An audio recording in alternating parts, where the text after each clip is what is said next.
Hi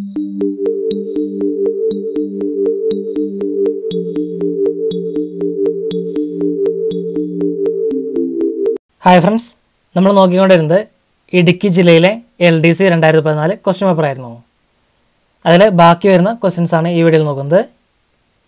സ്ത്രീകളുടെ പ്രശ്നങ്ങൾക്ക് നിയമപരമായ പരിഹാരം ഉറപ്പുവരുത്തുന്ന നിയമം ഏത്? ഗാർഹിക പീഡന സംരക്ഷണ നിയമം.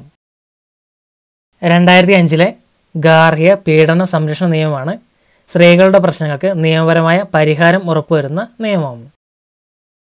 വനിതാ ഗാർഹിക പീഡന നിരോധന ബിൽ നിലവിൽ വന്ന് 2006 ഒക്ടോബർ 26 വനിതാ ഗാർഹിക പീഡന നിരോധന ബിൽ നിലവിൽ വന്ന് 2006 ഒക്ടോബർ 26 സ്ത്രീധന നിരോധന നിയമം നിലവിൽ വന്നത് 1961 1961. വിവരാവകാശ നിയമം നിലവിൽ വന്നത് എപ്പോൾ? 2005 2005 ഒക്ടോബർ 12 വിവരാവകാശ നിയമം നിലവിൽ വന്നത്. ദേശീയ വിവരാവകാശ കമ്മീഷന്റെ ആസ്ഥാനം ന്യൂഡൽഹിയാണ്. വിവരാവകാശ നിയമം ആദ്യമായി നിലവിൽ വന്ന രാജ്യം സ്വീഡനാണ്. സംസ്ഥാന വിവരാവകാശ കമ്മീഷന്റെ ആസ്ഥാനം തിരുവനന്തപുരമാണ്. വിവരങ്ങൾ ശേഖരിക്കാനുള്ള അപേക്ഷയിൽ പതിക്കേണ്ടത് 10 രൂപയുടെ കോടതി മുദ്രയാണ്, കോർട്ട് ഫീ സ്റ്റാമ്പ്. ഇന്ത്യയുടെ വാനമ്പാടി എന്നറിയപ്പെടുന്ന ധീരയായ സ്വാതന്ത്ര്യസമര സേനാനി സരോജിനി നായിഡു. സരോജിനി നായിഡു ആണ് ഇന്ത്യയുടെ വാനമ്പാടി എന്നറിയപ്പെടുന്ന ധീരയായ സ്വാതന്ത്ര്യസമര സേനാനി.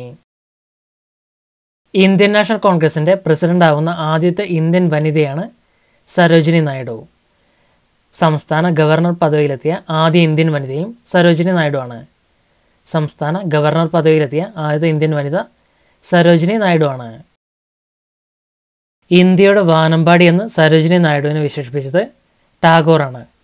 രവീന്ദ്രനാഥ ടാഗോറാണ് ഇന്ത്യയുടെ വാനമ്പാടി എന്ന് സരോജിനി നായിഡുവിനെ വിശേഷിപ്പിച്ചത്.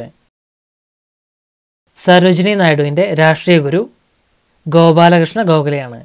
ഗോപാലകൃഷ്ണ ഗോഖലെയാണ് സരോജിനി നായിഡുവിൻ്റെ രാഷ്ട്രീയ ഗുരു. ഇന്ത്യ ഇന്ത്യക്കാർക്ക് എന്ന മുദ്രാവാക്യം ആദ്യമായി ഉയർത്തിയത് ആര്?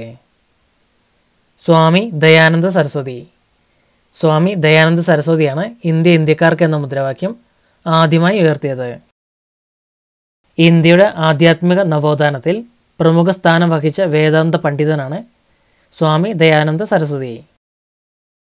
1875 ബോംബെയിൽ വെച്ച് ആര്യസമാജം സ്ഥാപിച്ചത് സ്വാമി ദയാനന്ദ സരസ്വതിയാണ്. ഹിന്ദുമതത്തിലെ കാൽവിൻ എന്നറിയപ്പെട്ടു. മൂൽശങ്കർ എന്നാണ് സ്വാമി ദയാനന്ദ സരസ്വതിയുടെ യഥാർത്ഥ നാമം, മൂൽശങ്കർ. സത്യാർത്ഥ പ്രകാശമാണ് പ്രമുഖ ഗ്രന്ഥം. വേദങ്ങളിലേക്ക് മടങ്ങുക എന്ന് ആഹ്വാനം ചെയ്തത് സ്വാമി ദയാനന്ദ സരസ്വതിയാണ്.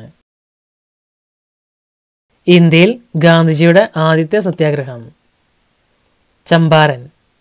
ചമ്പാരൻ സത്യാഗ്രഹമാണ് ഇന്ത്യയിൽ ഗാന്ധിജിയുടെ ആദ്യത്തെ സത്യാഗ്രഹം. 1917 ഏപ്രിൽ 15 ബീഹാറിലെ ചമ്പാരനിൽ നീലം തൊഴിലാളികൾക്ക് വേണ്ടിയായിരുന്നു ആദ്യത്തെ സത്യാഗ്രഹം. 1917 ഏപ്രിൽ 15 ബീഹാറിലെ ചമ്പാരനിൽ നീലം തൊഴിലാളികൾക്ക് വേണ്ടിയായിരുന്നു ആദ്യത്തെ സത്യാഗ്രഹം. 1918 അഹമ്മദാബാദ് മിൽ തൊഴിലാളികൾക്ക് വേണ്ടിയാണ് ആദ്യത്തെ നിരാഹാര സമരം. 1918 അഹമ്മദാബാദ് മിൽ തൊഴിലാളികൾക്ക് വേണ്ടിയാണ് ആദ്യത്തെ നിരാഹാര സമരം നടത്തിയത്. ഭൂനികുതി വർധനവിനെതിരെ ഗുജറാത്തിലെ കർഷകർ നടത്തിയ സമരമാണ് ബർദോളി പ്രക്ഷോഭം. 1928 ഭൂനികുതി വർധനവിനെതിരെ ഗുജറാത്തിലെ കർഷകർ നടത്തിയ സമരമാണ് ബർദോളി പ്രക്ഷോഭം. സർദാർ വല്ലഭായ് പട്ടേലാണ് ബർദോളി പ്രക്ഷോഭത്തിന് നേതൃത്വം നൽകിയത്. വിദേശകാര്യങ്ങൾ ആഭ്യന്തര കാര്യങ്ങളെ പിന്തുടരും. പ്രധാനമന്ത്രി ജവഹർലാൽ നെഹ്റു എന്ന് നടത്തിയതാണ് ഈ പ്രസ്താവന. 1957 ലോകസഭയിൽ 1957 ലോകസഭയിൽ നടത്തിയ പ്രസ്താവനയാണ് വിദേശകാര്യങ്ങൾ ആഭ്യന്തര കാര്യങ്ങളെ പിന്തുടരും. പ്രധാനമന്ത്രി ജവഹർലാൽ നെഹ്റു ആയിരുന്നു ഈ പ്രസ്താവന നടത്തിയത്. നാഷണൽ ഹെറാൾഡ് എന്ന പത്രം ആരംഭിച്ചത് ജവഹർലാൽ നെഹ്റു ആണ്. നെഹ്റുവിനെ ഋതുരാജൻ എന്ന് വിശേഷിപ്പിച്ചത് ടാഗോറാണ്. നെഹ്റുവിനെ രവീന്ദ്രനാഥ് ടാഗോർ ഋതുരാജൻ എന്ന് വിശേഷിപ്പിച്ചിട്ടുണ്ട്. ഇന്ത്യയുടെ വിദേശ നയത്തിൻ്റെ അടിത്തറ ഏതാണ്? പഞ്ചശീല തത്വങ്ങൾ. പഞ്ചശീല തത്വങ്ങളാണ് ഇന്ത്യയുടെ വിദേശ നയത്തിൻ്റെ അടിത്തറ. 1954 പഞ്ചശീല തത്വങ്ങൾ നിലവിൽ വന്നത്. 1954 പഞ്ചശീല തത്വങ്ങളിൽ ഒപ്പുവെച്ചത് ജവഹർലാൽ നെഹ്റുവും ചൗവൻലായുമാണ്. ചൗവൻലായും ജവഹർലാൽ നെഹ്റുവാണ് പഞ്ചശീല തത്വങ്ങളിൽ ഒപ്പുവെച്ചത്. ഇന്ത്യയും ചൈനയും തമ്മിലാണ് പഞ്ചശീല കരാറിൽ ഒപ്പുവെച്ചത്. 1985 പ്രാദേശിക സഹകരണത്തിലുള്ള ദക്ഷിണേഷ്യൻ സംഘടന സ്ഥാപിതമായത്. ഇതിൻ്റെ രൂപീകരണത്തിന് മുൻകൈയെടുത്ത രാജ്യമേത്? ഇന്ത്യ. 1985 പ്രാദേശിക സഹകരണത്തിനുള്ള ദക്ഷിണേഷ്യൻ സംഘടന സ്ഥാപിതമായി. ഇതിൻ്റെ രൂപീകരണത്തിന് മുൻകൈയെടുത്തത് ഇന്ത്യയാണ്. പരസ്പര സഹകരണം, സാമൂഹ്യ സാംസ്കാരിക മേഖലകളിലെ പങ്കാളിത്തം എന്നിവ മെച്ചപ്പെടുത്താനായി ദക്ഷിണേഷ്യയിലെ 7 രാജ്യങ്ങൾ ചേർന്ന് രൂപീകരിച്ച സംഘടനയാണിത്. പരസ്പര സഹകരണം, സാമൂഹ്യ സാംസ്കാരിക മേഖലകളിലെ പങ്കാളിത്തം എന്നിവ മെച്ചപ്പെടുത്താനായി ദക്ഷിണേഷ്യയിലെ 7 രാജ്യങ്ങൾ ചേർന്ന് രൂപീകരിച്ച സംഘടനയാണിത്. 1985 ധാക്കയിൽ ചേർന്ന സമ്മേളനത്തിലാണ് സാർക്ക് രൂപീകൃതമായത്. ബംഗ്ലാദേശ്, ഭൂട്ടാൻ, ഇന്ത്യ, മാലിദ്വീപ്, പാകിസ്ഥാൻ, നേപ്പാൾ, ശ്രീലങ്ക, അഫ്ഗാനിസ്ഥാൻ എന്നിവയാണ് സാർക്കിലെ അംഗരാജ്യങ്ങൾ. സാർക്ക് എന്ന ആശയം ആദ്യമായി കൊണ്ടുവന്നത് ബംഗ്ലാദേശ് പ്രസിഡന്റായിരുന്ന സിയവുൾ റഹ്മാനാണ്. സിയവുൾ റഹ്മാനാണ് സാർക്ക് എന്ന ആശയം ആദ്യമായി കൊണ്ടുവന്നത്. അവർ ബംഗ്ലാദേശ് പ്രസിഡന്റായിരുന്നു. തകർന്നുകൊണ്ടിരിക്കുന്ന ബാങ്കിൽ നിന്നുള്ള കാലാവധി കഴിഞ്ഞ ചെക്ക് എന്ന് ഗാന്ധിജി വിശേഷിപ്പിച്ചത് എന്തിനെയാണ്? Cripps mission. ക്രിപ്സ് മിഷനെയാണ് തകർന്നുകൊണ്ടിരിക്കുന്ന ബാങ്കിൽ നിന്നുള്ള കാലാവധി കഴിഞ്ഞ ചെക്ക് എന്ന് ഗാന്ധിജി വിശേഷിപ്പിച്ചത്. 1942 ക്രിപ്സ് മിഷൻ ഇന്ത്യയിലെത്തിയത്. 1942 സ്റ്റാഫോർഡ് ക്രിപ്സ് ആണ് ക്രിപ്സ് ദൗത്യമായി ഇന്ത്യയിലെത്തിയത്. Stafford Cripps. ഇന്ത്യക്കാരുടെ പിന്തുണ യുദ്ധത്തിൽ ആർജിക്കുക എന്നതായിരുന്നു ക്രിപ്സ് മിഷൻ്റെ ലക്ഷ്യം.